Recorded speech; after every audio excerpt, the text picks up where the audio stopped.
are almost ideal this afternoon for this showdown at McMahon. The temperature of 3 degrees. The wind should not really be a factor, and the sun is expected to shine at least for the first half of this football game. Ken Lazaruk is the referee in charge. He and the other members of the officiating staff move into position as the Calgary Stampeders prepare to kick off to the Edmonton Eskimos. Mark McLaughlin has been assigned that task.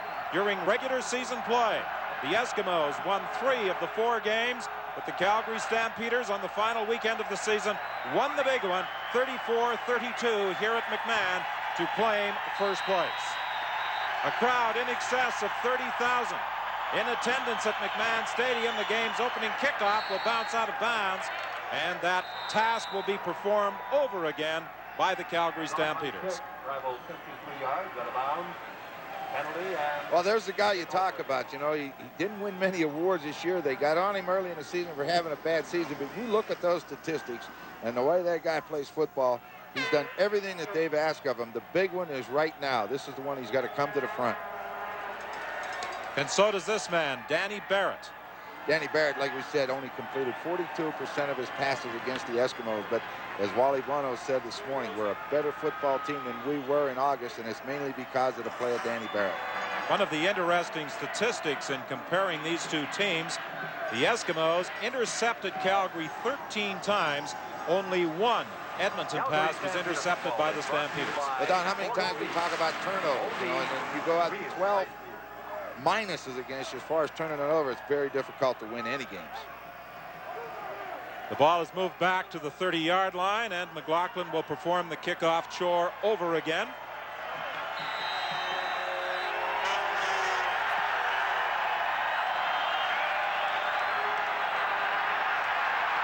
The ball goes to the Gizmo, and the Gizmo gets to the outside and is forced out of bounds up near the 50-yard line. Joe Clausey, the middle linebacker on that special team, limited the kickoff return to 22 yards by Henry Williams. That's good field position for Tracy Ham to start out around the 50-yard line. And, you know, they're not going to give the ball to Gizmo, so they lateral it to him. But it's a very difficult. We're going to have to see what they do to try to control Tracy Ham, because if they don't, he'll run crazy. He'll run wild on him. They rule that he had stepped out of bounds just shy of the 50-yard line. It's 1st and 10 at that point. Movement at the line of scrimmage, that draws a penalty flag before the ball is snapped. I think it'll go against the Eskimos. I think they're going to be called for procedure. Looked like the right guard.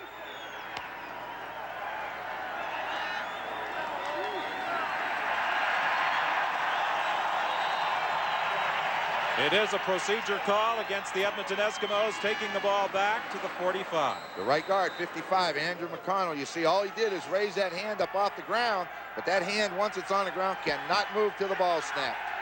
1st and 15, Edmonton from the 45.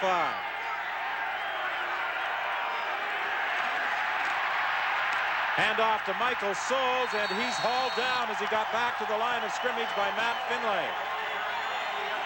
The Eskimos had to make an adjustment in their roster late last night. Brian Walling was slated to play today. He was scratched.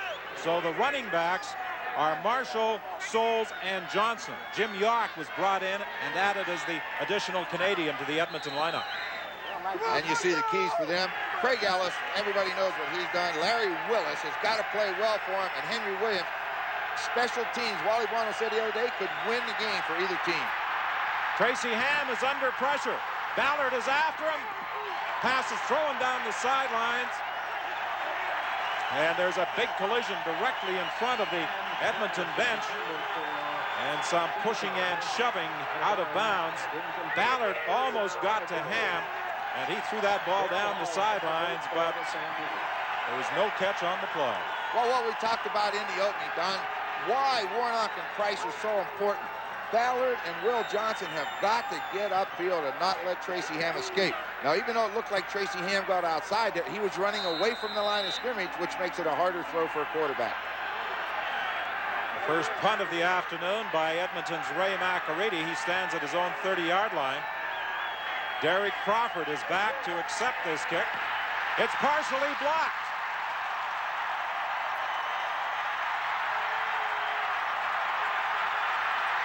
Darcy Kopp brings it back to the 30 or the 52-yard line.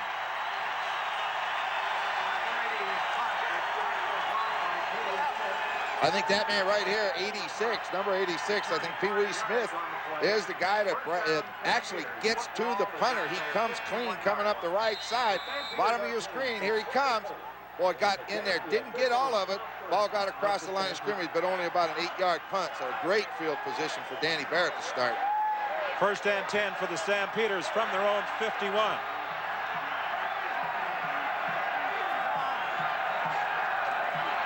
Barrett throws that hitch screen. And Cherry picked up about 4 yards. John Huffnagel told us this morning, going to start the game to see if they take Cherry out of the offensive backfield, put 4 receivers to one side. They want to see the Eskimos' reaction. On the play, their best play is that one, a hitch screen to the running back, 3 blockers in front of him. He said, now, if it doesn't work, that formation will be gone. So they are testing it early to see if it's successful. Second and 6 after the pickup of 4. The ball is at midfield. A more conventional formation this time, but a penalty flag flies, and this could be a time count violation against Calgary. Yeah, I looked up earlier. We're down to 3 seconds. Time count violation. Calgary number 8. Danny Barrett still signaling on the backs where to go. It's too late. Wally Buono, the rookie head coach of the Calgary Stampeders. The guy beside him, John Huffnagel, the offensive coordinator, and he's asking, why did that play take so long? Second and 11 back at the 50-yard line. Barrett looks upfield, decides to run, and he's got some open space in front of him. And he's got a first down to the 44 of the Eskimos. We talked about Danny Barrett in the opening. You know that it's a two-sided coin. Both defenses have to contain the quarterback. We saw the rush come from Brett Williams inside. Watch, good pressure. But watch him step through it. Here comes Williams. Now, once he gets inside, Leroy Blue can't get him. There's a big seam created, and then Danny Barrett just runs. And he runs well, despite the fact he missed 6 games. He ran for 295 yards this season. Tony Cherry carries to the 40-yard line. They feel he has been a most valuable addition to this football team after he was cut loose by the Ottawa Rough Riders and picked up by Calgary. Yeah, the thing that they like about him is he does more than just run with the football. He's a good leader in the locker room. That's what Wally Buono is more concerned with that. We talk about people on defense. Keith Gooch has to stop Pitts. Danny Bass can stop the run by himself, and Andre Francis draws Derek Crawford. Now, that's a big assignment for those guys. Second down pass to Cherry. That hitch screen again, and it produces another first down.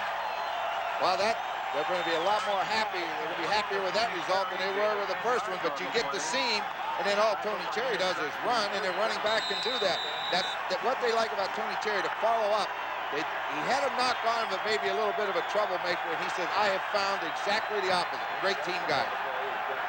Joe Farragelli forced to do some lineup juggling late in the season, and the key switch he had to make was finding a replacement for Stuart Hill. Yeah, I think a lot of people don't realize just what Stuart Hill means to these Eskimos. An outstanding pass rusher. Even though he missed the latter part of the season, he led the league with 17 quarterback sacks. So when you take a guy like that out of the lineup, it just adds more pressure to the rest of them. The injured player is Jeff Braswell, the linebacker.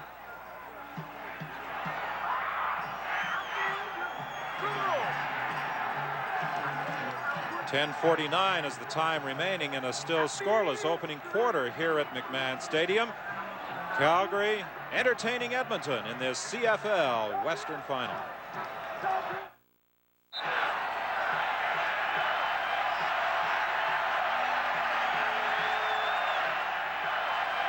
Jeff Braswell, the injured player, he was taken out of the ball game with what appears to be a serious knee injury, replaced by Mike McLean. Sapunjas on the receiving end of that throw for a gain of about 4 yards. Tackled by Andre Francis came up to make the tackle. This will really hurt that Edmonton defense if Braswell is forced out for the balance of the day, and at the moment it looks as though that might be the verdict. 2nd and 5. The toss to Cherry, and Cherry did not get back to the line of scrimmage. He was stopped for a loss over on the far side of the play as Enos Jackson came up to make the tackle. Run the option play. They faked the ball to McVay inside and pitched to Cherry. But what happened was Lloyd Fairbanks, who was pulling to try to block the outside man, did not make the block. He couldn't get out there quick enough. As a result, Cherry really had nowhere to run. So that means a field goal attempt of 33 yards by Mark McLaughlin with 9:43 remaining in this scoreless opening quarter. The kick is up. It's good. And to the delight of this near-capacity crowd at McMahon Stadium, the Stampeders draw first blood. Singer forced him out of bounds. Well, it's like we said, kick the ball away from him. Don't allow him to run. But, you know, that's still, you can still lateral the football to him. So on 2 kickoffs, that's what they've done, because the Giz is a threat to go every time he touches it. Edmonton Eskimos. It will be 1st and 10 from the 30. How important is scoring first? Well, the Stampeders have only lost once when they have been first on the board. And conversely, the Edmonton Eskimos have only won twice when the opposition has scored first. From the 30-yard line, 1st and 10. 3 receivers wide to the left. Tracy Ham throwing over the middle, looking for Marco Sincar, incomplete. 2nd and 10, Edmonton. Well, they get right up in his face that time. 92, Henry Smith on a blitz right up the middle. Forced him to throw the football in a hurry. Couldn't hold it. David McCrary, those guys inside, they've got to shut down Craig Ellis. We talked about Warnock in the opening, and Junior Thurman has got to do the job on Larry Willis. Catch made over the middle for a first down to the midfield stripe. Marco Sincar coming right back. Ham went to him on the previous play, couldn't hit him. This time, a 25-yard strike. Well, what happens a lot of times, you get so concerned about how you're going to stop Craig Ellis. Marco Sincar, who only had 2 catches in last week's game against Saskatchewan, comes up with a big one right away. Good protection for Ham as he throws deep, and he overthrows Todd Smith. Basically, the Stampeders will only come with that 4-man rush. It's up to that offensive line to provide the protection for Ham. They're going to come with 4, hopefully. If they have to come with 5, then the set, whatever they've decided is the tendencies of the Eskimos, will determine who comes, whether it'll be the middle linebacker, Clausey, or Finley, or Smith. We saw Smith come once. We'll see what happens done. Definite 2nd and 10. Long yardage, got to come. Got to pass.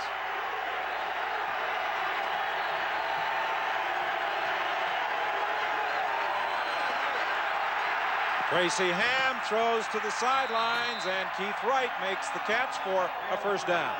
Came with nobody. Came with only the 4-man. Allowed him, give him time. The offensive line can do that. They run that curl to the wide receiver, and Wright gets inside to make the catch. 1st and 10. The ball is at the 43 of the Stampeders, who lead the game 3-0. 7:53 remaining in this opening quarter.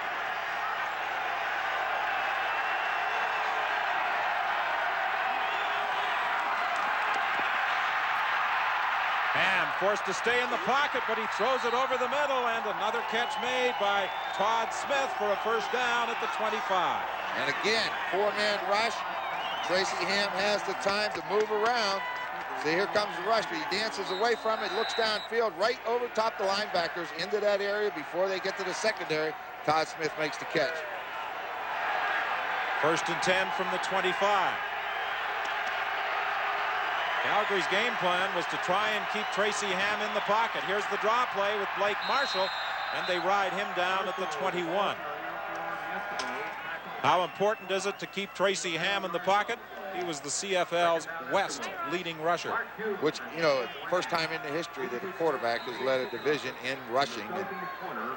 1,096 yards. That is a lot of running for Tracy Ham. This is how efficient the Eskimos have been from inside the 25-yard line. Number 1 in the CFL. Incomplete. Ham was trying to throw over the middle to Blake Marshall. He got a hand on it, but could not haul down that high throw. Calgary that time went man-to-man in the secondary with Greg Peterson sitting back in the middle to help on anything deep. So Marshall has to check out underneath. Couldn't make the catch. So going to have to come down to a field goal by McAreedy. We talked about the injury to Stuart Hill and how big a blow that was defensively to the Eskimos. The loss of Reggie Taylor really hurt them offensively. Yeah, you know, when you take a guy with his ability out of there and they don't have the guy with the same natural abilities. They got the Michael Souls and the Brian Wallings. But Reggie Taylor is something when he gets his hands on it. Even though they had some problems pinning that ball for McAreedy, he is able to put it through, and with 6:12 remaining in the opening quarter, this game is tied at 3. Let's join Scott down on the sidelines. Well, Don, the Eskimo defense already minus Stu Hill. Looks like it will finish this day with that outside linebacker, Jeff Braswell. The fact that he has his equipment off on the bench and is now going to the Edmonton locker room obviously means they're greatly concerned about the extent of an injury to his left ankle. You may be able to see they've got ice on it right now, but he's in a lot of pain and is unlikely to play again today. Well, that is a loss for the Eskimos because Braswell has had a fine season. He may not be the most popular individual with other teams in the CFL, but Joe Farragelli certainly realizes his value to the Eskimos. Well, he showed it last week in that semifinal game with Saskatchewan when Ken Austin throws the first pass over the middle and he intercepts it and goes 23 yards for a touchdown. Plus, he's kind of a rebel rouser on the field. He's always creating things and getting teams off their game. Oh, Matt Finlay doesn't normally return kickoffs, but this time he does a pretty good job of getting it back to the 50-yard line. Mark Norman was there to make the tackle. Is this leftover from Halloween or someone getting an early start on Christmas? Must be Halloween. There's no snow here and it's sunny and warm. It certainly can't be that time of year. Big thing for Calgary today. Team coming off a bye. How well do you start early offensively? A lot of teams struggle a little bit. That first drive of theirs really is going to help them down the road. Again, the Stampeders with great field position to start this series. Barrett gets to the outside, throws over on the far side of the field, and Alan Pitts may have jumped just a little soon. A little bit too soon, and also pressure again. Brett Williams, 91, coming from the back. Quarterbacks will have a tendency to throw that ball high when you sprint to your left. You'll see 91 come into the picture. Takes that one step, grabs hold of, delivers it high, and as you say, Pitts may have jumped just a little bit early. 2nd and 10 from the 50, 5:38 remaining in the opening quarter. The score is tied at 3. The winner will face the Winnipeg Blue Bombers next Sunday in the Grey Cup game, and we'll have it for you on CBC television. Barrett fired that one in, and this time Pitts made no mistake. They dropped their rule incomplete. And the thing, 3 of them, all 3 officials, they had him surrounded. He did drop the football. They all saw it. Good read by Barrett. Got the ball there, but you got to hold on to it.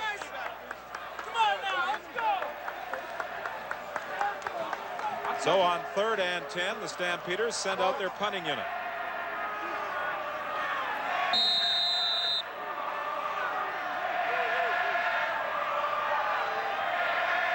Two men back. The ball will bounce to the gizmo at the 15-yard line. Watch out. Darryl Hall is after him and forces him out of bounds. There's also a penalty flag back at the 50-yard line, and we'll sort it out for you when we return to McMahon Stadium.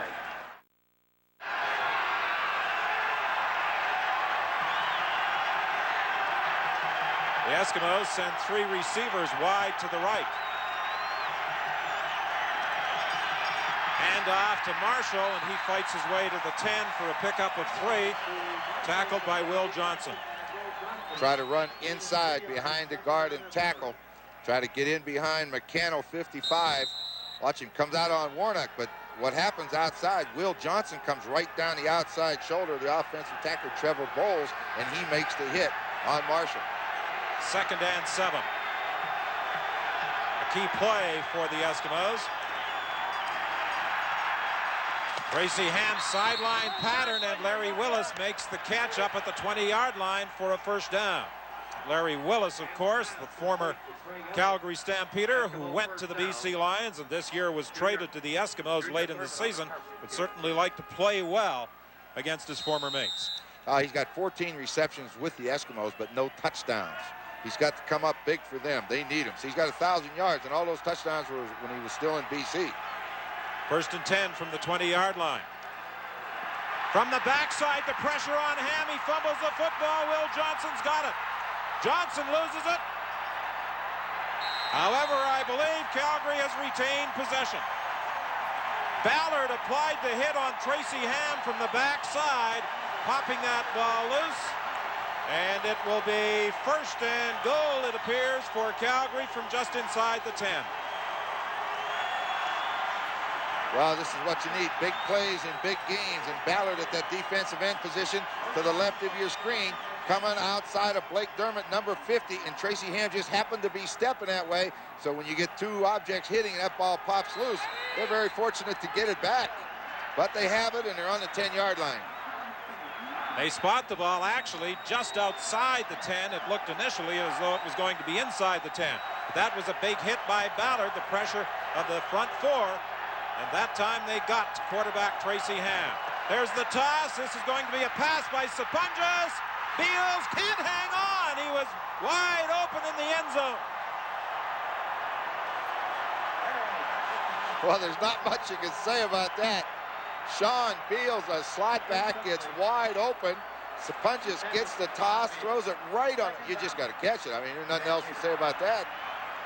Sean Beals has not scored a touchdown this year in the CFL. Well, he sure should have had this one. What do you think? Oh. Sapunjas can't believe that Beals dropped that pass. I think there's a lot of people in the stadium that can't believe it either. Beals was the target again. Took a pretty good hit at about the 2-yard line as Barrett tried to deliver the ball this time. And it will be 3rd and 10. He just stands up, throws the football. Barrett dumps inside. See 29 coming. It hits Danny Barrett. That's the halfback, Enos Jackson. So when that halfback disappears, the slot back, in this case Beals, has to get in there. He just didn't make the catch. You have to hang on to a throw like that, right on the numbers, wide open in the end zone. Mark McLaughlin with his 2nd field goal attempt of the day from 17 yards.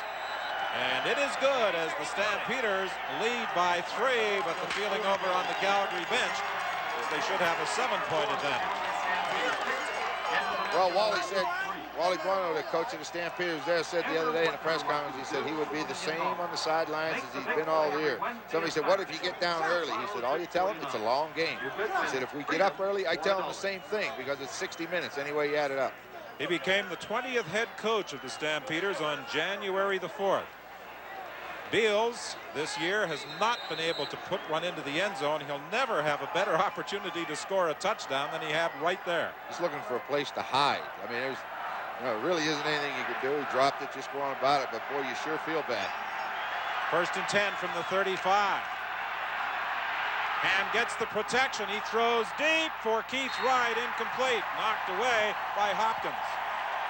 Hopkins is an outstanding cornerback. He is tough to beat at the best of times. All he did was drop back into zone coverage, turn and run, but watch his head. His head is looking at the ball, so when that ball comes down, he goes up, just bats it away.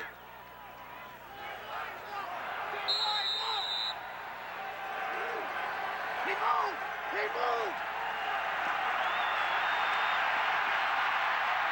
Tracy Ham looking downfield for Todd Smith, incomplete. Peterson and Hall were both defending. And so far, the Stampeders have done a good job of keeping Tracy Ham in the pocket. They've prevented him from running. Usually only coming with 4. Occasionally we'll see 1, but most of the time it's 4. That time, scrambled it, had the man coverage. Tried to get the ball there, but Greg Peterson coming, as he should when that ball's up, came a long way to get in and help make the play. So again, they got to turn it over. 2:02, the time remaining in the opening quarter. 6-3, the Stampeders leading the Eskimos. McAreedy stands at his own 20-yard line. Good kick. Derek Crawford waits for it at his 25. Look out for this man. Danny Bass. made the tackle at the 45-yard line after a 20-yard return. He had 3 punt return touchdowns this year, 2 of them against the Edmonton Eskimos. He sure has. What an outstanding special teams player he is. But the big thing is he's an outstanding receiver, too. Got 15 touchdowns. 2,600 all-purpose yards. Had he played 18 games against the Edmonton Eskimos, he would have had almost 3,700 all-purpose yards this year. He had over 800 yards in the 4 meetings between Calgary and Edmonton. Tony Cherry picks up about 4 yards. Larry Ruck, with help from Danny Bass, made the tackle. Now, talking about the running game of the Stampeders, Coach Wano and Huffnagel said this morning, we're not going to try to run wide on him. You can't. We're going to try to run at him with traps, draws. He says the reason you can't is Danny Bass in the middle. He said he has seen so much in his career.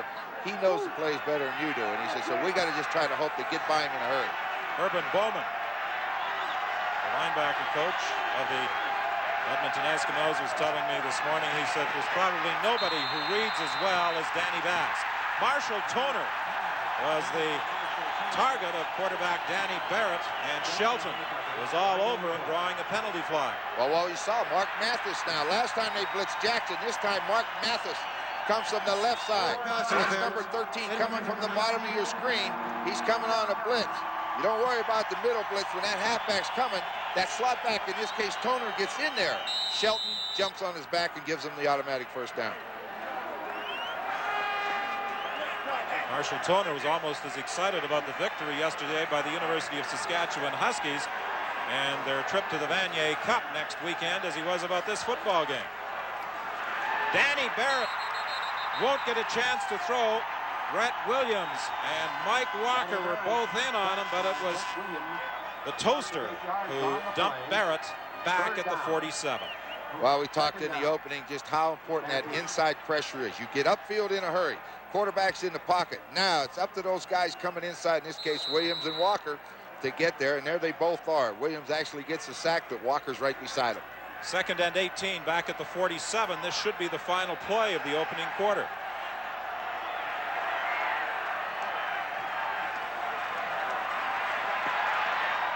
Barrett flips it out to Cherry. He could not hang on.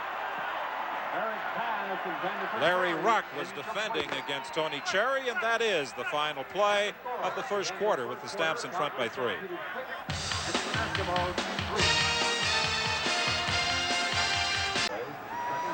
You know, you wonder how the Calgary Stampeders are taking Johnson and Ballard really wide on their alignment. There's a big hole right there, and that's the first time now that they have actually tried to run Blake Marshall or Souls right through that opening. Let's see if they get this time.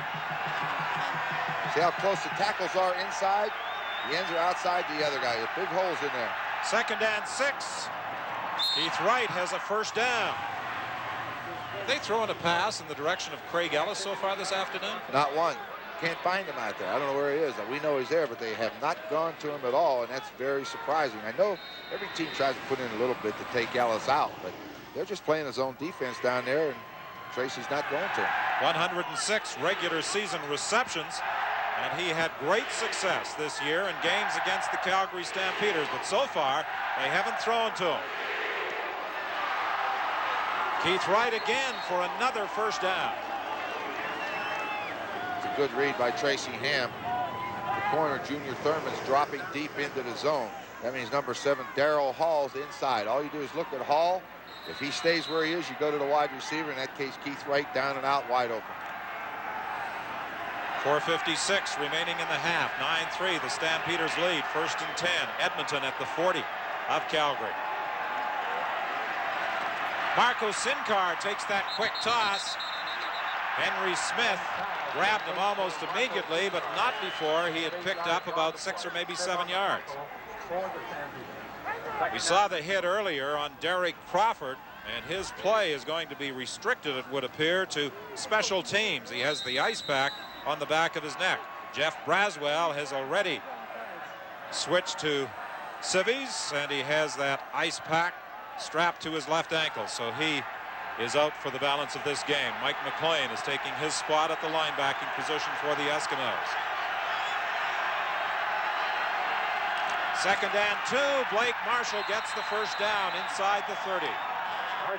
Pretty good job of coming off and just making contact and allow Marshall to get that 230 pounds moving forward.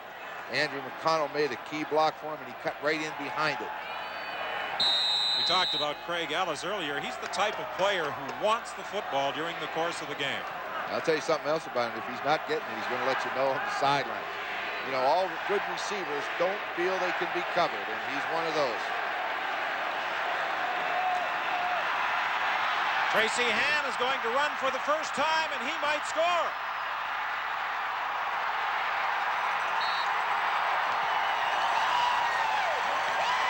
Well, we were concerned about him. You know, he said he hadn't run yet. We said he'd picked a spot. He couldn't have picked a better one. Boy, when that hole opened up the middle, he was gone. No problem at all. 29-yard touchdown. So far, the Stampeders had done a pretty good job of keeping Ham in the pocket, but that time it opened up. He couldn't find a receiver, and he was gone. You saw him just step to his left. You saw the tackles get blocked inside, and we said the ends are already wide. There's going to be a big hole there. He found it, and as you say, you could tell he had a shot at scoring from about 15 yards out. And the point after by McAreedy. This game continues to very closely resemble that Eastern final. Winnipeg led Toronto by a score of 9-3. The Argos scored a touchdown to take a 10-9 lead. It's now 10-9 here at McMahon Stadium for the Eskimos. Well, we'll get a good look at it now. All right, what's going to happen? All the red jerseys are at the top. The defensive end is blocked outside. There's nobody here. This is when you said he had a chance to score. He stepped outside Junior Thurman, and by the time Greg Peterson could get there, it's too late. The outstanding player in the Canadian Football League last year. You got a hand on it. I want the O-line right here. Hey, Blake, I want the O-line right here. And with his first run in this Western final, the leading rusher in the West scores a 29-yard touchdown to put the Eskimos in front. Tony Cherry continues to fight and gets back to the 49. Try to hit that ball hard on the ground and get it to bounce crazy. But the big thing was Cherry made the pickup. Hey, no one's ever going to complain when you start out at around the 50-yard line, especially not Danny Barrett. With the exceptional talent both teams have on their kickoff return squads, it's rare that they don't start a first down series around the 40-yard line or better. That's right. That's why they play the short field, so to speak. The return teams do such a good job of getting it out there. They don't have as far to go. Couple of good fakes by Barrett. He rolls to the outside. McVay is out there blocking for him, and Barrett is going to run. Both quarterbacks are certainly capable of taking off. We saw Tracy Ham score a touchdown. Danny Barrett comes back with a good gallop for a first down for Calgary with 2:54 remaining in the half, and the Eskimos ahead by 1. That was an 18-yard run.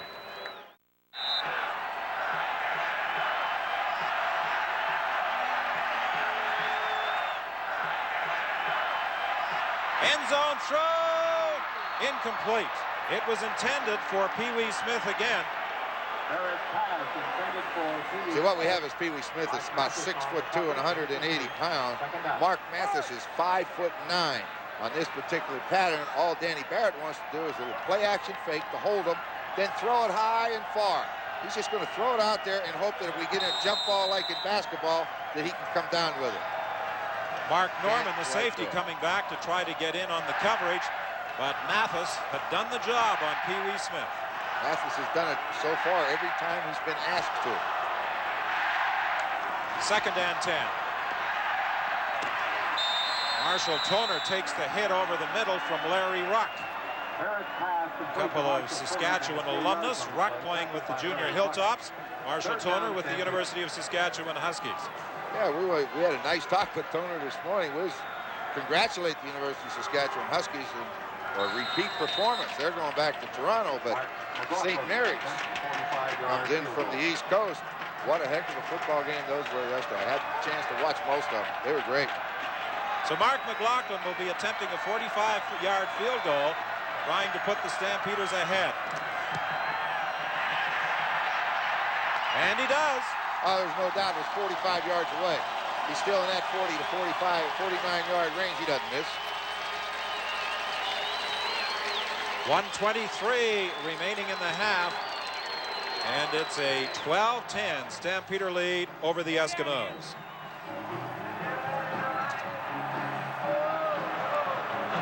During his CFL career, he has attempted 61 field goals from that 40 to 49-yard range and made 34 of them. That's a good percentage from that distance. Very accurate. I mean, when they clear, if he hits it right, it's going deep into the end zone.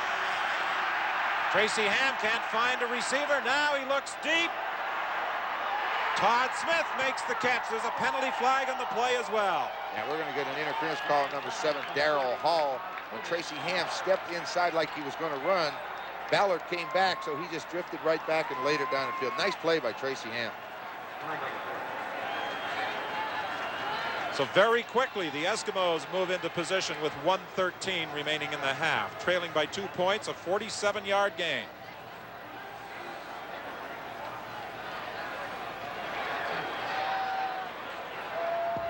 Forward pass interference.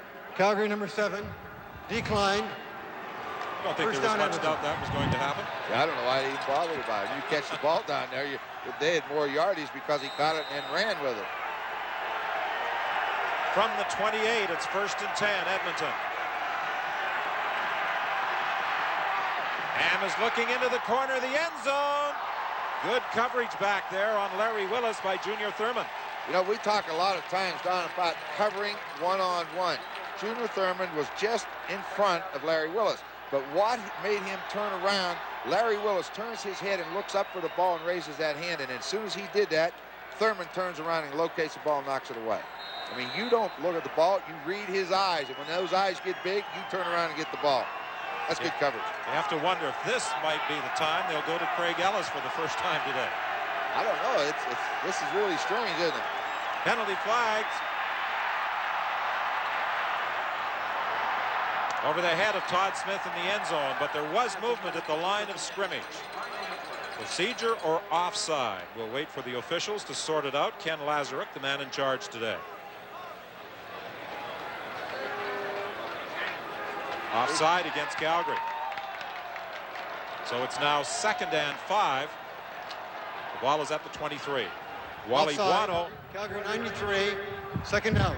Kent Warnock had moved prematurely. Wally Buono signaling for a timeout. And he gets it.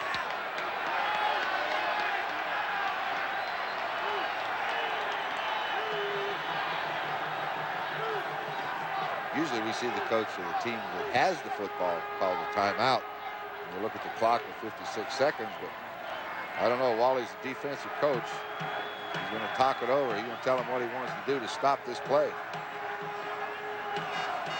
And of course, as a linebacker during his playing career, he obviously has some thoughts about what Matt Finlay should be doing on this upcoming sequence of plays. Either what Finlay should be doing, or he's going to get the message to whoever he wants. But you don't call a guy over there if you don't have something to say. And of course, Joe Farragelli had the opportunity to talk with Tracy Ham.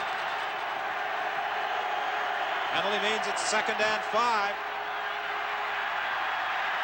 Ham is caught from behind by Will Johnson. Now Trevor Bowles is all upset because it's his man that sacked him. But that's not Trevor Bowles' fault. Tracy Ham had a lot of time to throw the football. The Calgary Stampeders do a great job downfield in covering, so that is a coverage sack. Will Johnson was blocked long enough, but eventually he's going to get free. You can't keep him out forever. So he's going to run. Now Johnson's free. There's the sack. But he had time to throw it. That's just good defense by the Stampeders. So whatever Buono had to say, it worked.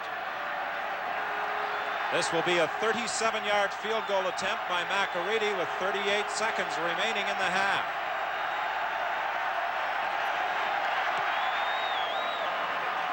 It's good.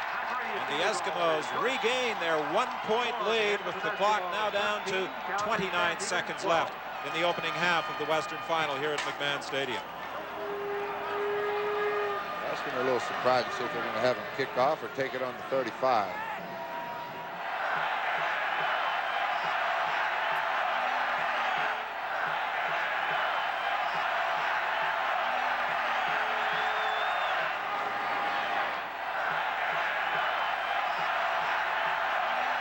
Hopkins on this kickoff return. fumbles the football. Michael Souls has it. Michael Souls comes up with it with 18 seconds remaining. That's a great return by Hopkins, but you know, he was trying to make the big play. He got outstanding blocking to get to the sideline, and instead of going out of bounds, he stops and comes back in. And then he gets hit from behind, and that ball is fumbled. A 39-yard return. Hopkins on Watch him. September 4th against Winnipeg returned a missed field goal, 128 yards. See right here, it's a great job. He should have just maybe run out of bounds. It's easy for me to say that. I'm up here, but he wanted to break it for the distance, and he was going to try to come inside and go. And it's too bad he fumbled the football, but that happens. Calgary had hopes of perhaps getting in position to kick a field goal themselves before the half ended. Now that opportunity is provided for Edmonton. Mitchell Price won't let Tracy Ham get away. We talk in the opening again. Mitchell Price doesn't get very many sacks. He usually plays the run, but if you get good upfield pressure. All right, here they come. Warnock's going upfield. The ends are upfield now. Ham wants to run. Mitchell Price gets off of the block. He makes the sack. He actually lost a yard in the play. 2nd and 11. This could be the final play of the half. Tracy Ham can't find a receiver. The clock is run down, and Tracy Ham is tracked down by Mitchell Price. There are no penalty flags, and that is the final play of the first half here at McMahon Stadium, with the Eskimos leading the Stampeders 13-12. Scott? Don, I'm with Wally Bono. Wally, your team is very much in this game, but it could be a different story, save for a couple of drop passes. Have you been thinking about those? No, I actually haven't. It's been back and forth, just like pretty much we expected, and we knew it was going to be a tough, tight ball game, and we're right where we want to be. You've done a good job for the most part of containing Tracy Ham. You must be happy with that, except for the one in which he got away. Well, again, they were spreading us out, and we had a dog on, and he got away, but that's part of the game, and we'll be back in the second half.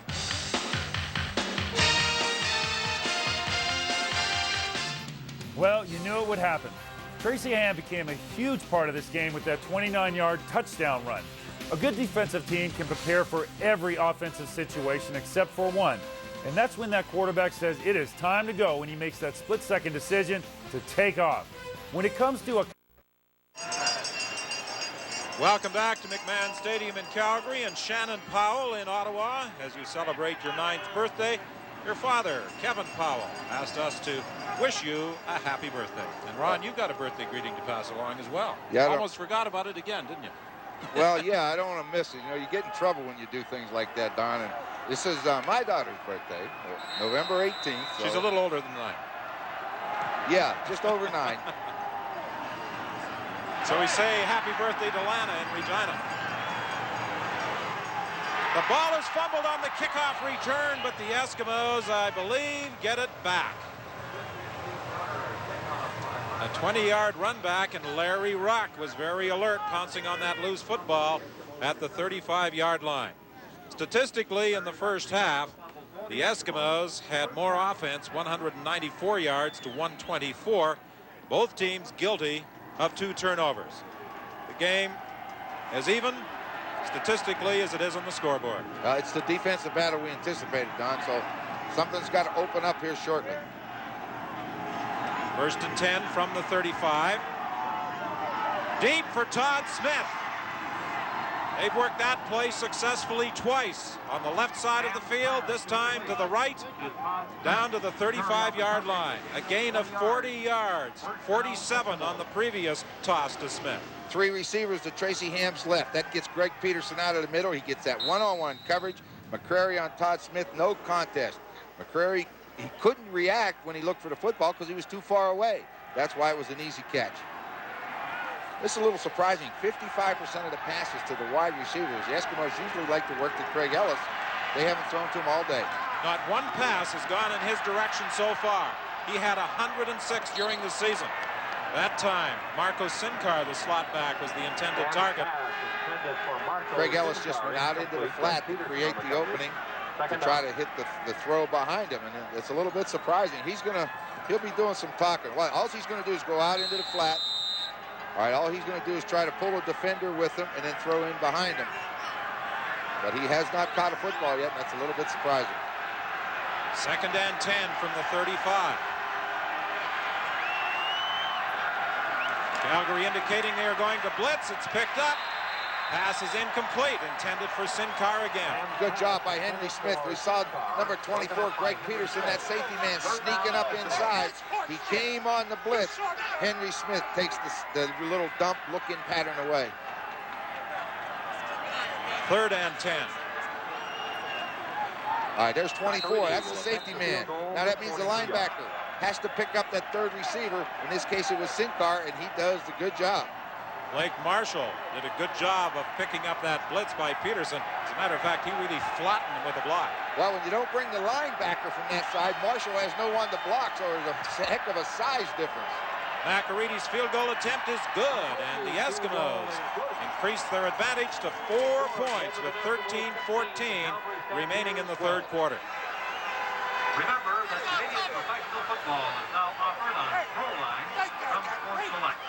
Make your play of the day today at any Sports Select lottery booth. Derek Crawford and Ron Hopkins are moving back into position. A crowd of in excess of 30,000 watching this Western final. They had hoped to set a record for a playoff game in Calgary this afternoon. Previous mark was just over 31,000. And with advance ticket sales of better than 30,000 coming into the park, they hope that they would easily break that with a walk-up of about 2,000 or 3,000 people. Well, I think they're over 30. I don't know if they got their 34 or 5, but I would say they're over 30,000. I don't think there's much doubt about that.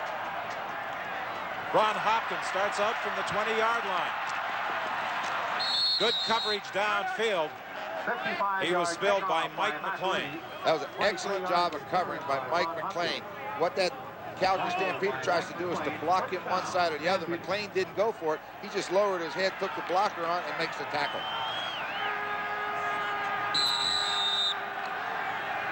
Calgary has also had a preference for throwing to the wideouts today. Big problem has been they haven't been catching the ball. Well, they've hit him a couple times. Tony Cherry is hit. He was punished by a couple of people, but he's up very quickly. Danny Bass Tony is in on Cherry, the the ball stop. carrier, no gain. Tackle Well, by you're going to try to block down on Mike Walker. That means Fairbanks is going to come down and block Walker, and they'll pull Mike Colombo around. No chance. No chance. Walker's too quick.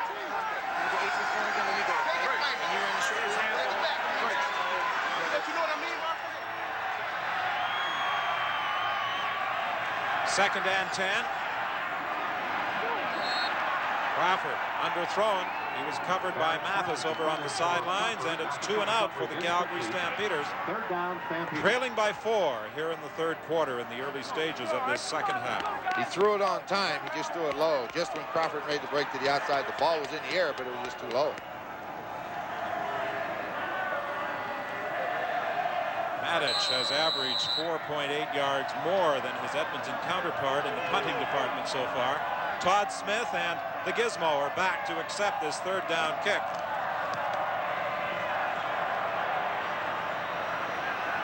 It takes the bounce and is picked up on the far side of the field by Gizmo, but it's out of bounds at the 31-yard line, and that's where Edmonton will scrimmage when we return to McMahon.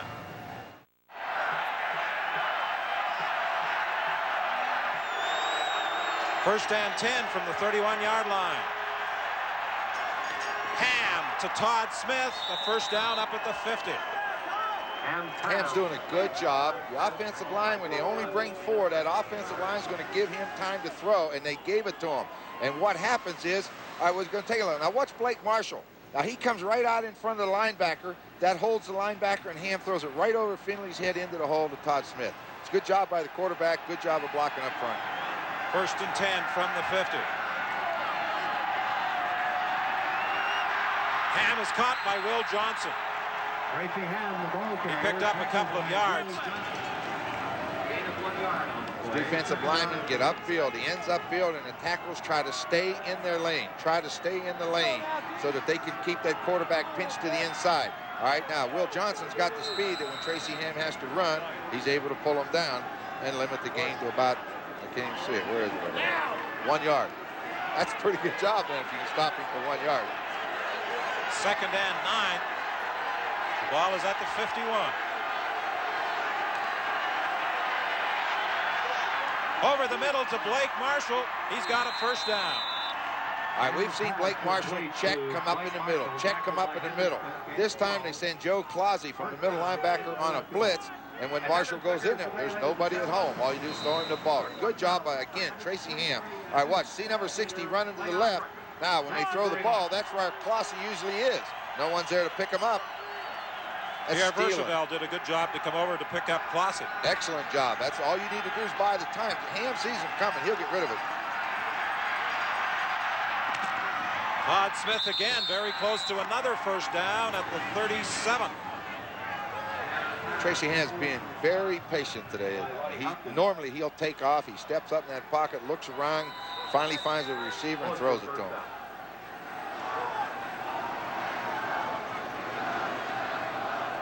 Well, you can have faith, but you have to catch the football as well. And twice the Calgary Stampeders have dropped touchdown passes in the end zone. Well, that's surprising. You know, I mean, we saw Sapunjas come around, throw a pass, and wide open in the end zone. We get a drop.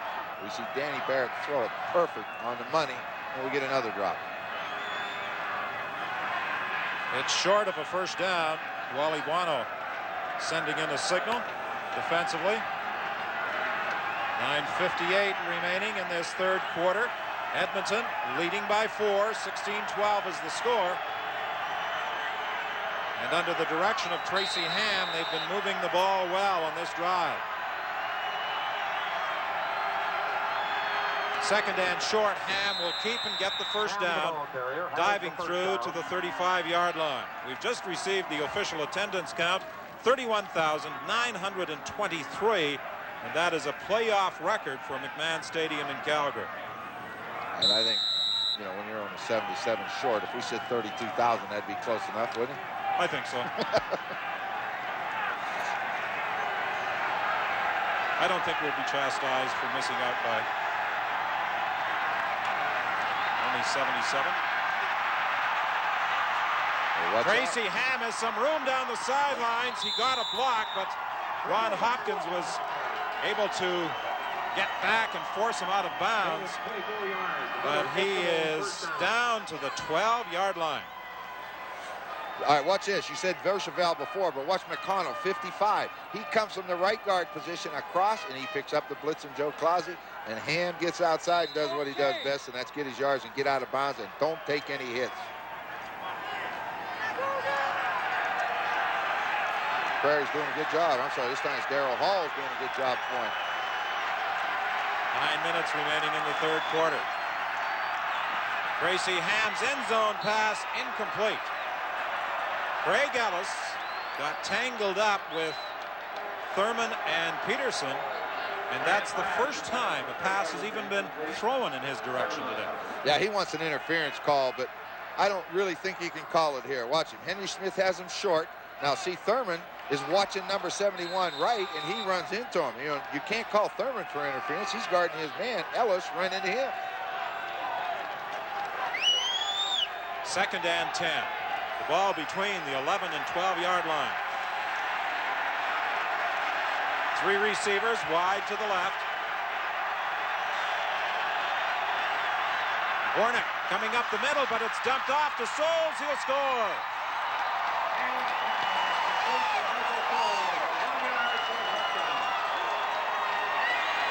Kent Warnick had a clear path to Tracy Ham, but he got it away before the big defensive tackle could get there, and he had Michael Souls wide open over the middle.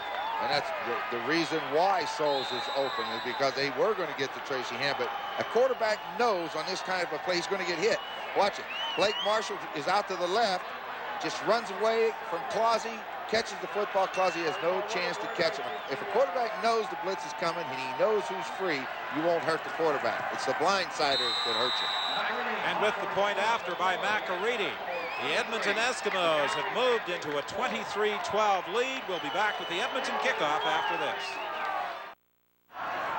The former Vanier Cup MVP with McGill, Michael Souls, putting the capper on that 79-yard drive with the 11-yard touchdown toss from Tracy Ham.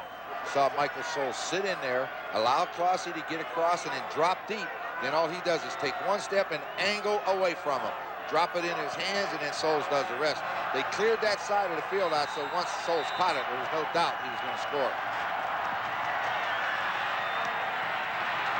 Bouncing ball picked up by Tony Cherry.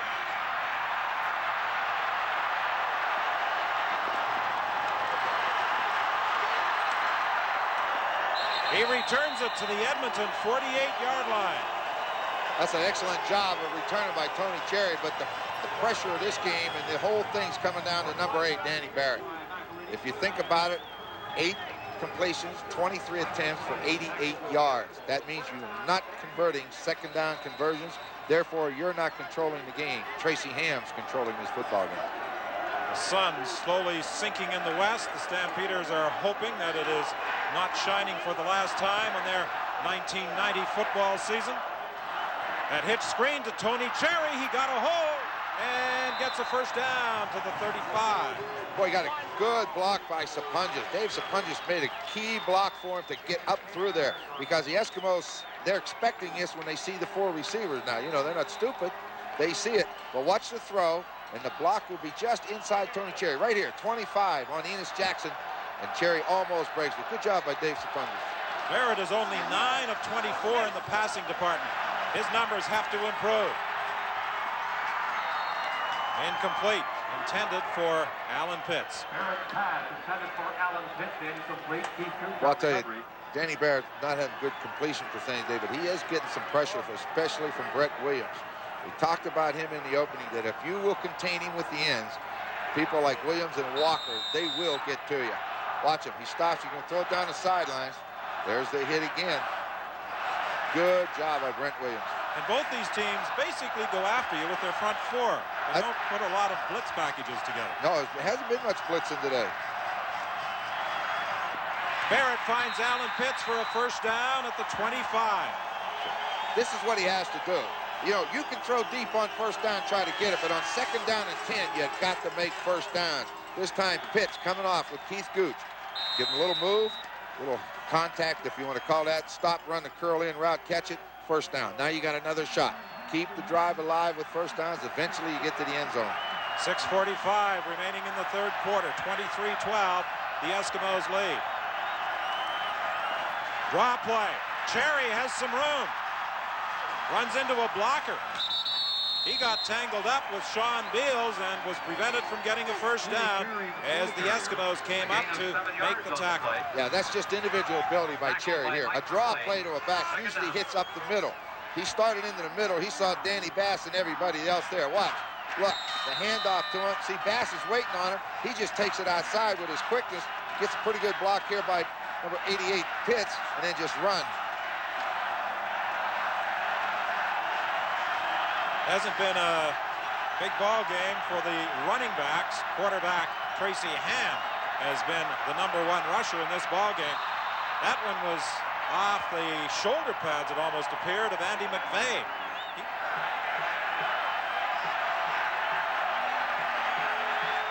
A 30-yard field goal try by McLaughlin. It's good. So with 5:26 remaining in the third quarter, it's now an 8-point football game. The Eskimos ahead. 1st and 10, the ball at the 28. Movement at the line of scrimmage, that draws penalty flags, and moving with the football is Blake Marshall. Marshall, the ball carrier. 2-yard gain of the play. Tackled by Matt Finley, their flag. Looked as though Will Johnson had definitely moved prior to the ball being snapped. And it will be an offside call. Calgary number 81. Still first out. We'll get a jump here. Now he jumps, but it's going to, there it is at the top of the screen. Ballard jumps at the bottom and gets back, but Will Johnson jumps and just keeps going, and that wasn't too hard to see. I probably wouldn't have missed that one. 23-15, Edmonton leading, threatening to add to their 8-point margin with 2:46 remaining in the third quarter. They're in a 1st and 5 situation. Ham for Willis, touchdown, and it's just that easy. They have this 3 receivers set. 3 receivers wide side, 2 on the short side. they have got everything that you can ask from it. All Tracy Ham does is finds number 24. That's the middle safety. Look to the left, turn around, and throw that ball back to Willis on the right, and it's one-on-one coverage. We said Willis had to come up and be a key. He makes the big catch. Well, the Eskimos have a lot of support in the stadium today. 9 busloads of fans made the journey from the Alberta capital to Calgary. Willis on the receiving end of the Tracy Ham throw. It's now 29-15, and Ray McAreedy will double the advantage with this point after.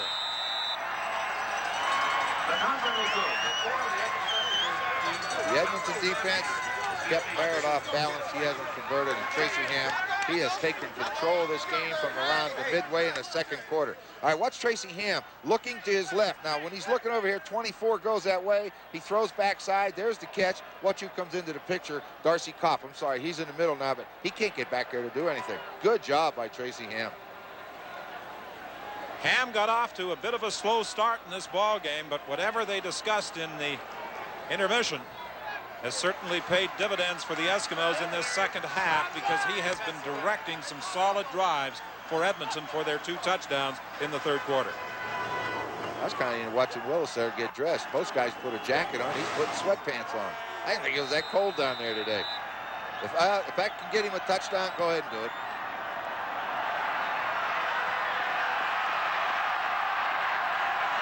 Ron Hopkins on the kickoff return.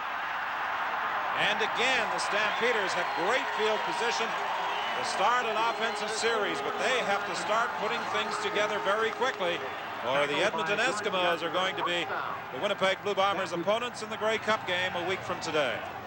Yeah, they can't afford to go down and kick another field goal. They have to keep this football, put it in the end zone, because Edmonton's not giving it back. They're nickel and diming and taking them down the field, but they're finishing the drive, and that's the difference in this game so far. Calgary has not done it.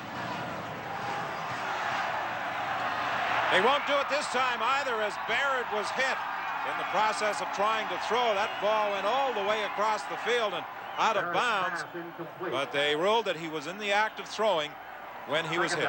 Yeah, well, Michel Bourgeau got down inside and really put a hit on him. Watch Bourgeau. He'll be coming. Look how fast. Now, Barrett's just now getting the feet set. There he is. Number 94 is there to hit him. That means somebody missed an assignment, because he got inside. Most defensive ends go outside. He got inside, and that's tough on a quarterback. We're into the final 2 minutes of this third quarter. Barrett will have to run and try and get a first down. He'll be stopped about 1.5 yards, maybe 2 yards short. He's going to be 2. Just looking at where the yardstick is on the other side. What are they going to do with it? Looks like they're going to kick it. Danny Bass, the middle linebacker, and Brett Williams made the tackle. Well, Danny Bass drops back. As you said, they've been coming with only 4. Now, when Danny Barrett cuts back to try to go, Barrett's there to get in on the tackle. Him and along with Brett Williams, who's had a pretty fine game today, too. There have been a number of standout performances defensively for the Edmonton Eskimos today. Matic as that third down punt bounced back towards the line of scrimmage, almost mishandled by Todd Smith, but fortunately for the Eskimos, he was able to recover with 1:25 remaining in the third quarter. Well, the Stampeders haven't done that bad a job defensively if they could get the offense going. You know, they just haven't. And what Tracy Ham has done, as we said earlier, they don't like to blitz at him, so he's just been nickel and diming him. Dump the ball to Marshall. Take the 10 yards here. Take the screen pass. Run if you have to. And they can't get the ball out of his hands. You know, the defense may have to come up with the big play if they're going to get back in it. Right now, the big problem for the Stampeders is trying to stop Tracy Ham in this third quarter so far. They have not been able to. And they don't this time either, as Keith Wright takes it on the sidelines, and you can say goodbye. No, he's hauled down at the 5. Peterson managed to get a hand on his sweater and desperately clung to that jersey at the 5. Well, you hear us say many times, when that corner, in this case, Ron Hopkins, he gambles. He goes for the interception, and he doesn't get it. Now, we're going to see what happens. Ball's going to be thrown right at you. All right, watch. He'll come in front. See if he doesn't get the interception. Now there's nobody there. Now it's just a race. We saw number 7, Darryl Hall, chase him. Watch Greg Peterson, 24, is going to come into your picture here in a minute. And he's the one that finally makes the tackle. But a big, big play again on a harmless down and out pattern. Keith Wright takes the ball to the 5. Greg Peterson, who is hanging on to Keith Wright's jersey, is the injured Stampeder. He saved a touchdown. McCrary was in pursuit of Keith Wright. There's Peterson reaching out and making the touchdown saving tackle at the 5, but the Eskimos are first and goal after that 86-yard gain. Tracy Ham to Keith Wright. Oh, you need the big plays. 86 yards are pretty big. You know, so often Calgary football fans have had their hopes built up and then have had them absolutely destroyed. I'm afraid the same thing is about to happen again today at McMahon Stadium. Well, that's what everybody talked about. You know, you're not really successful until they beat Edmonton. And they beat them for first place, but this one now is another test.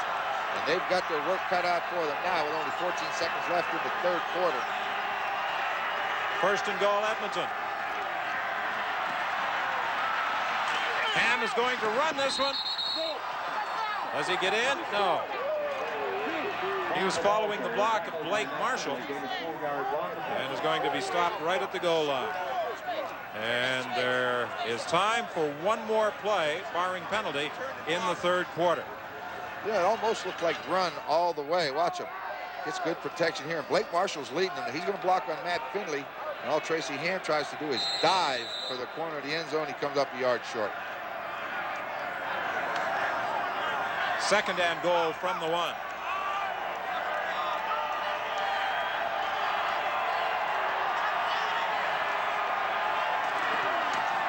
No problem at all for Blake Marshall.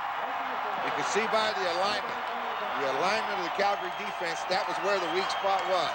And boy, did they hit it. Blake Marshall could have run all the way downtown. No one would have touched him.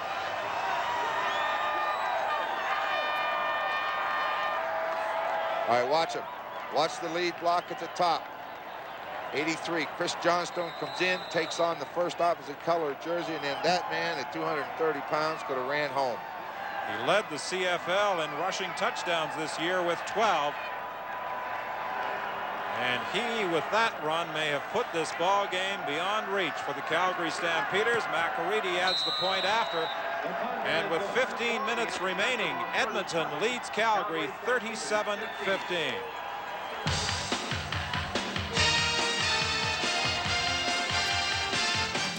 Three third-quarter touchdowns by the Edmonton Eskimos give them a 22-point lead heading into the fourth. Touchdown passes to Michael Souls and Larry Willis were key, but the Blake Marshall touchdown after that Tracy Ham play was huge. Yes, Edmonton was being led so effectively by their quarterback, but fullback Blake Marshall may have been one of the most underrated players in recent CFL history. To me, his physical play opened up so many other avenues of offensive success in Edmonton throughout the years. There's only one quarter of football left for the Calgary Stampeders to redeem themselves in front of their hometown fans. Let's see if they can do it when we come back for the fourth and final quarter. There were a lot of Calgarians planning to head over those Rocky Mountains next week to the Grey Cup game in Vancouver.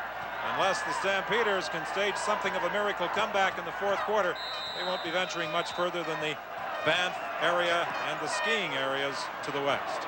I think right now they have to go to 3-down football. There's no sense kicking anymore. Hopkins is tripped up. Michael Souls was the man downfield to make the tackle. Now let's take a look at why you score touchdowns in short yardage situation and how Blake Marshall's had success.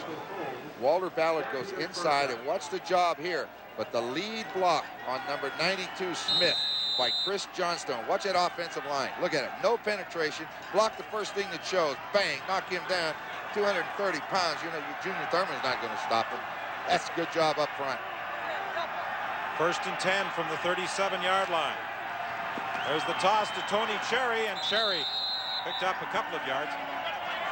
Tony Cherry, the ball carrier, gain of 5 yards on the play. Orjo made the first contact with him. I believe Blake Marshall won a Heck Crichton Trophy, didn't he, down at Western Ontario? Has to be a little disappointed in the Mustangs yesterday. Look at the statistical difference now. They were very even after 30 minutes of play, but Edmonton really took control in the third quarter. And they're taking control defensively as well. Brett Williams brings down Danny Barrett. Again, they do the job on the outside, containing. And we said Walker and Williams. We've seen Walker and Williams in there, but watch Brett Williams. Gets by Spallettini. Barrett has no.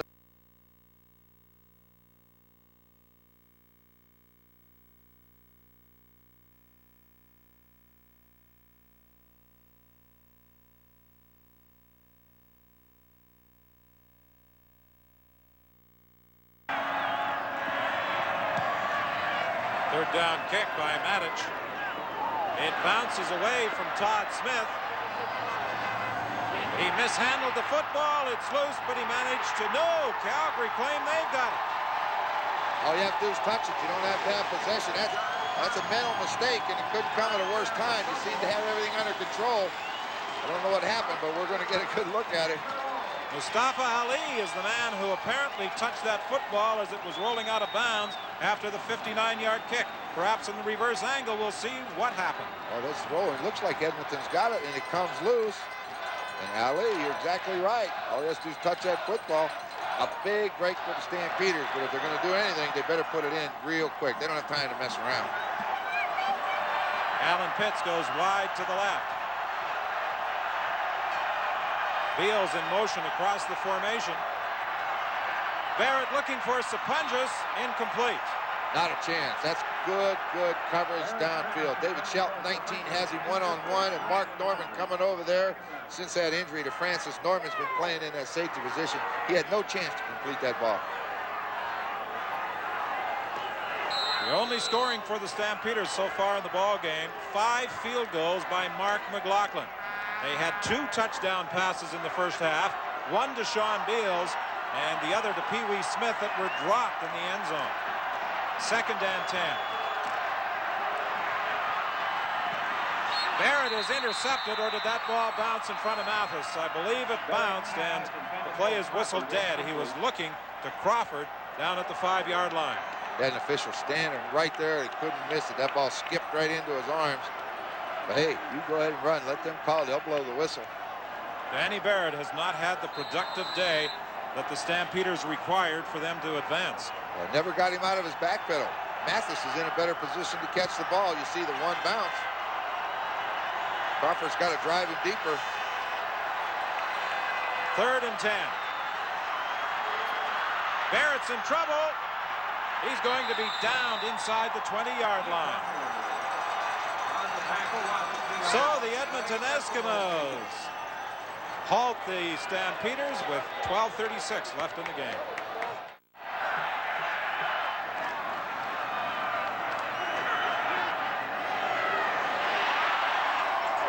Alan Pitts makes the catch, but I think he may have been out of bounds. I think he may have gone out of bounds over on the far side of the field, and that is not legal to go out of bounds and come back into the field of play.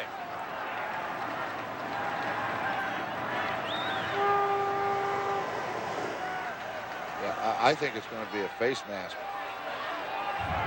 Forward pass interference. 18 Edmonton. Decline. Wait, First down, Calgary. caught Edmonton in the zone now. They're going to be sitting deep. All right, you just watch the hole. Here's the halfback there. You can see that's the corner. He hits that dead spot behind it. Called him for pass interference. Edmonton wanted him to be called for going out of bounds. I'm quite sure he was. Sean Beals makes the catch. He'll look back in this game and won't think about that reception, but the one he dropped in the end zone in the first quarter. Yeah, and well, he should. Edmonton's sitting in that zone, and they're sitting deep now. They say, okay, Calgary, we will allow you to drive down the field and score, but we're not going to give you the big play. But the front four, they're still after him. Leroy Blue, who's done a good job of filling in for Stu Hill since the injury, he finally gets to the quarterback. It's a first down on the pass completion from Danny Barrett to Sean Beals. Earlier, the Stampeders were down in this same position and failed to put it into the end zone.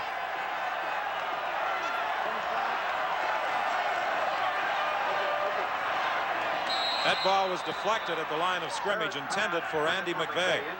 Well, Brett Williams either sacking him, chasing him, or tipping him. That time he didn't get in. He just reached up and tipped the football, and it falls incomplete. Joe Farragelli indicated that he thought some of his veteran players would come to the fore today, and he particularly mentioned Brett Williams. Well, this, as we said, that's the time you have to do it. You know, regardless of whether you go undefeated or what, you always are going to play the West or East final. Alan Pitts in the end zone. It's over his head. Well, Joe Farragelli may get his wish. He said last year he would sooner have been 9-9 and played in the Grey Cup than be 16-2 and finish first and to get knocked off in the Western Final. That's why, you know, that's what we say. You know, it doesn't matter what your record is. Get there. Now you have to play an Eastern Final or a Western Final to advance. So they came up big when they had to. They came up last week against Saskatchewan at home, and then they come into Calgary, and right now they have things going their way. And I don't know, 8 minutes. They're playing that zone sitting so deep. They're not going to allow Calgary any big plays. Another third down gamble by the Stampeders. And this time it's successful. On the receiving end is Derek Crawford down at the 15-yard line for a Calgary first down. Good job of coverage still. Crawford gets the separation from Mathis, but he comes back and catches it. But watch Mathis. He's not very far out of the picture. Here he comes. Bang, he arrives just when the ball does. That's just good concentration by Crawford to hang on. From inside the 15, first and 10 Calgary. 8:14 is the time remaining. 37-15, Edmonton leads. Draw play with the quarterback Danny Barrett, and Michel Bourgeau makes certain that isn't going anywhere. Well, they had a chance at it. You know, looked like they were almost going to be able to do it, but Kevin Powell could not cut off Michel Bourgeau, and he comes down inside and makes it. See, he hadn't shown that play. They put him out. They've run the hitch screen, but this time it's a quarterback draw. But couldn't do it. Bourgeau does his job. Second down, Barrett trying to go back and set up, stumbles, still gets the pass away, touchdown to Alan Pitts, and there's a penalty flag on the play as well. This is going to be a late hit on the quarterback. I don't think there's much doubt about that. Number 89, I believe, Leroy Blue is going to be called for a late hit on Danny Barrett. He trips and falls and gets back up and completes it for the touchdown. You don't see that often, a player or a quarterback trying to set up, stumble and fall, and still have time to throw the touchdown pass.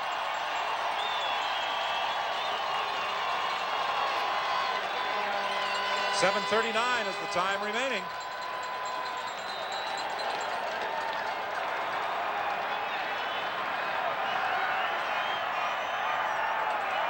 .37-21 the score. McLaughlin with the point after. And now it's a 15-point ball game. And we'll return with the Calgary kickoff after this. It will be Joe Farragelli who will be leading the Edmonton Eskimos to Vancouver next Sunday. First and goal from the 5-yard line. Tracy Ham is going to run in.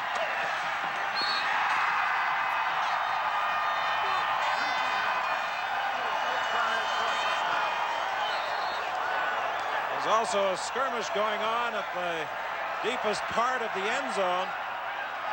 All the players now converge on it. Not sure who's at the bottom of the pile. That won't change what just occurred. Another Edmonton touchdown by Tracy Ham to make it a 43-23 game. I was going to bet Larry Willis will be at the bottom of the pile. I think when they all get up, I'll bet you number 80's under there.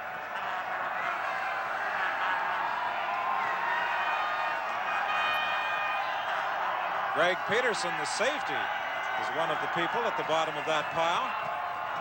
Not sure who the Edmonton player was that was in there.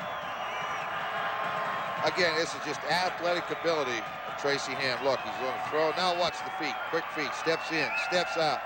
Now, get outside of the number 7 Hall into the end zone. He's had a great day.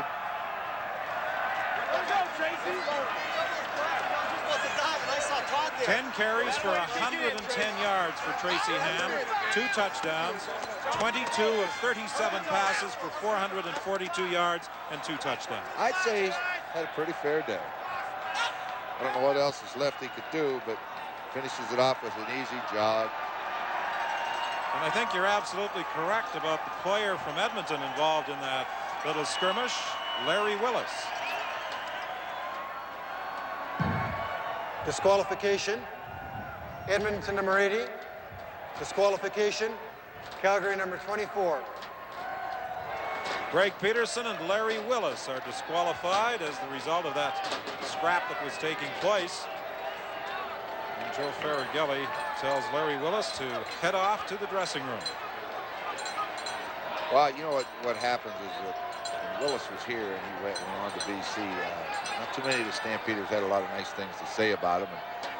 And you get your chance to get even with him today. You hope to beat him on the field. If you don't, you're going to get even with him somewhere else. But they're both gone anyway. Some of the BC Lions didn't have many nice things to say about Willis when he left BC to head to Edmonton in the trade. No, that's right. But, you know, played well for him today. He's made a couple catches. On the convert attempt, Jordan Gartner was unable to handle the snap from center. Of course, the ball is still live, and Gartner was able to run it out of bounds. He tried to get into the end zone, but was prevented from doing so, so the score holds at 43-23. Sad part, Don, is Willis is going around. They're going to have to cross paths down here in the end zone. I mean, they have to go around because one's over here and one's over here. There you see Larry Willis. He's heading coming over to the dressing room on this side of the field. Peterson has to go to the dressing room on the other side of the field, and they're heading towards each other again.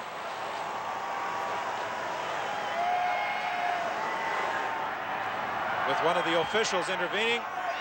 That's a heads-up play by the officials. It really is. If you have to walk them all the way to the locker room, walk them, both of them. Get them out of here. They're out of it. So it's going to be Winnipeg and Edmonton in the Grey Cup a week from today. In the two meetings this season, Winnipeg won 23-20 at Winnipeg Stadium and at Commonwealth Stadium in Edmonton by a score of 48-25. That 48-25 win by Winnipeg on September the 28th was the start of a four-game losing streak for the Eskimos.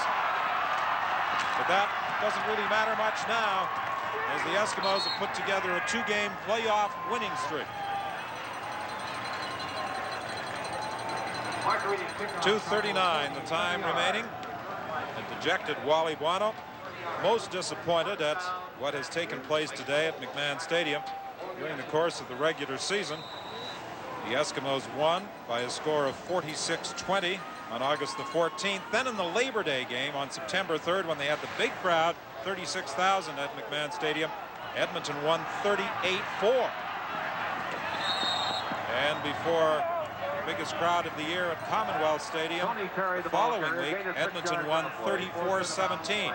Three lopsided wins, but Calgary prevailed 34-32 in the final game of the season on November 4th to capture first place. But today it's 43-23. Edmonton and the Eskimos are bound for the Grey Cup. Wally Buono will begin preparing for next year.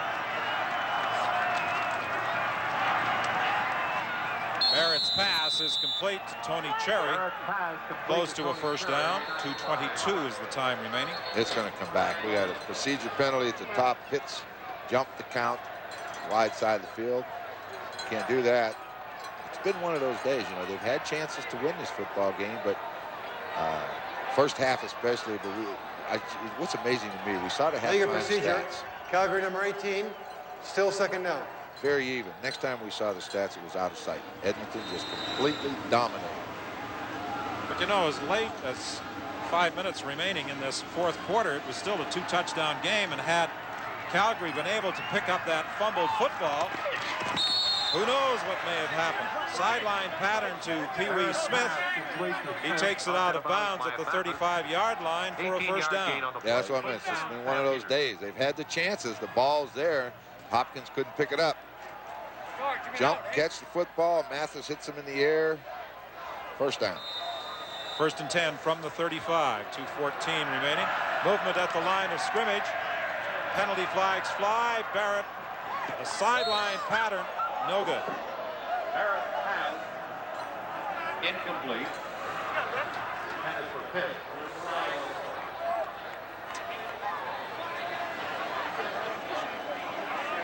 We talked about the statistics of Tracy Ham. It's been a miserable afternoon for Danny Barrett. Yeah, 14 for 36. We said coming in he'd only completed 42% against Edmonton, and he's getting down there again, I'd say. 172 yards, where Ham has 442 yards. That says it all. Early in the first half, you may recall, the Stampeders led by a score of 9-3.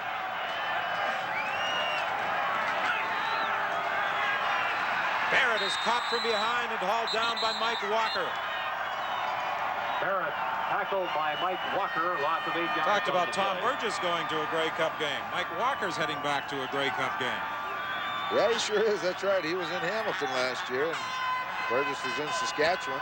The only difference is Mike played and Tom did. But I think both of them will get a chance to see one another on the field next week. Second and 13, penalty flag. Oh, what a hit. Shelton delivered the blow on Pee Wee Smith as he went up for that Danny Barrett throw. Shelton put a pretty good hit on Crawford early in the game. He really KO'd Pee Wee Smith right here, but it would have come back anyway. I believe they were called for holding. 1:50 remaining. Second and 13 to play, and this penalty brings it back. Holding, Calgary number 61, second down repeated.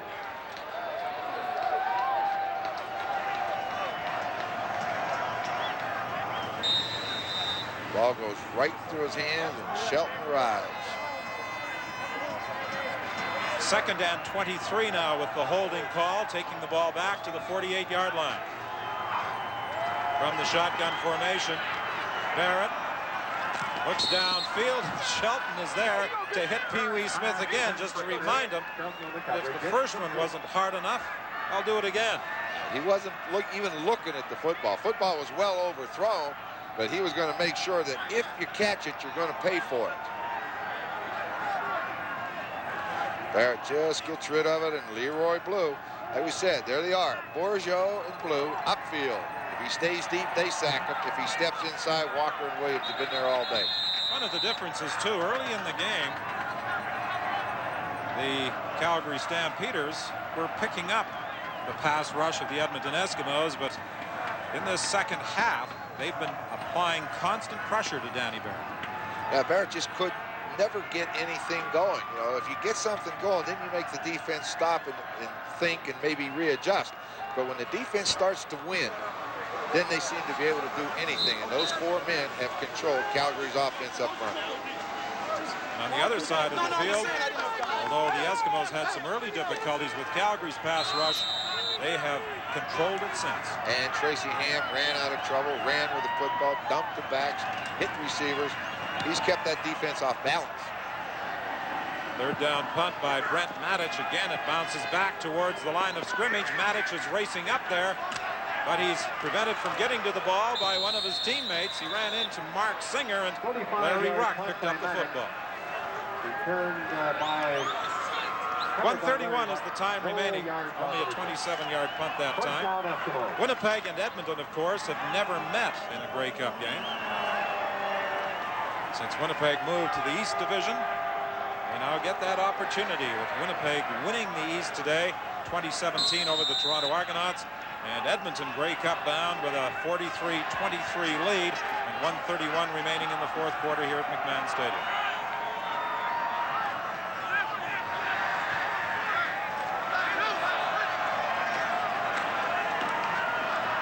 Chris Johnstone out to the 25-yard line, a pickup of just a couple of yards. Gain of 3 yards on the play. This is the time during the game when if you're a Calgary Stampeder, you ask the official if they'll just keep the clock running. Don't stop it. Everybody in Fresno, California, here. Hey, Lacey, Brittany, Lynette, Gary Avery at the car washing everybody. Hey, we bring the noise because we're going to the Grey Cup. Is he trying to name everyone in the state? Hey, just about, just about.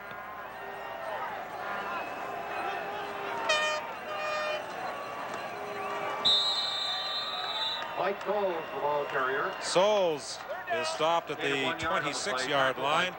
It will be third down and 7 with third and 6 with 1:04 remaining.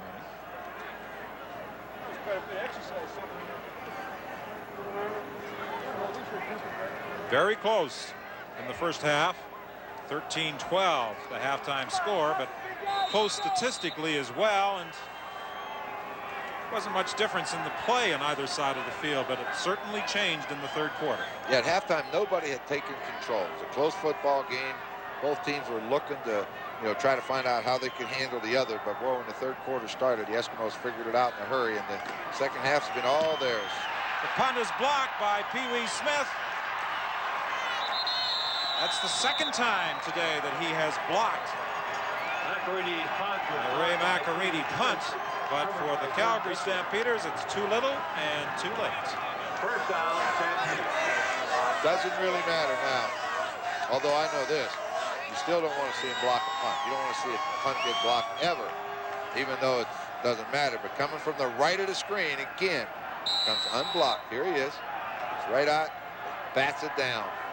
You don't ever want to see that if you're a coach. Special team coach, Eskimos will be studying that hard. From the 28, first and 10, Calgary. Pass is intercepted by Enos Jackson.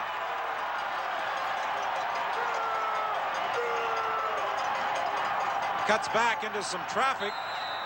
Finds some red jerseys in that area and is brought down at the 33-yard line. And again, feelings running high as the officials quickly step in to separate them. Greg Peterson and Larry Willis have already been ejected from the ball game.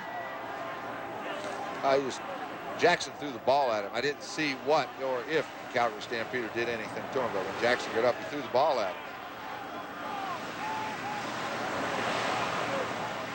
This heck of an interception, though, by Enos Jackson. Wasn't just jumps out there, right in the hands, and when you're in the flat, you usually get to go a long way. But when he cuts back in, there's a lot of red jerseys. That's the type of day it's been for Calgary when they've been in scoring position. Here, in the first half, when Danny Bass made the interception down on the 10-yard line, and they had Sean Beals wide open in the end zone, Pee Wee Smith in the end zone, they haven't been able to score. That's right. And you only get certain number of times to get down there. When you get down here, you have to put the ball in the end zone. Edmonton has, Calgary hasn't. As a result, Edmonton goes to Vancouver and Calgary goes home. 26 seconds remaining. Tough afternoon for Joe Farragelli, though, in that he lost Andre Francis and Jeff Braswell in the first half of this ball game. Jeff Braswell certainly will be finished as far as the Grey Cup game is concerned. Andre Francis is hopeful that he will be able to play next Sunday against the Winnipeg Blue Bombers. I think he'll have a tough time. I don't know if he can play.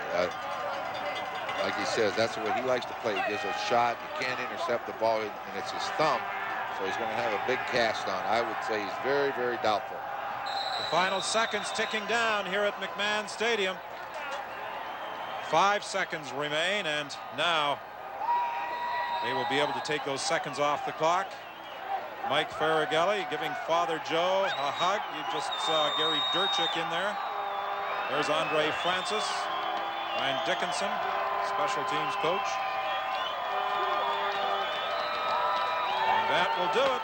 The Edmonton Eskimos are Grey Cup bound. So while the Edmonton Eskimos celebrate, a dejected group of Stampeders and their fans leave McMahon Stadium. Edmonton winning the West by a score of 43-23.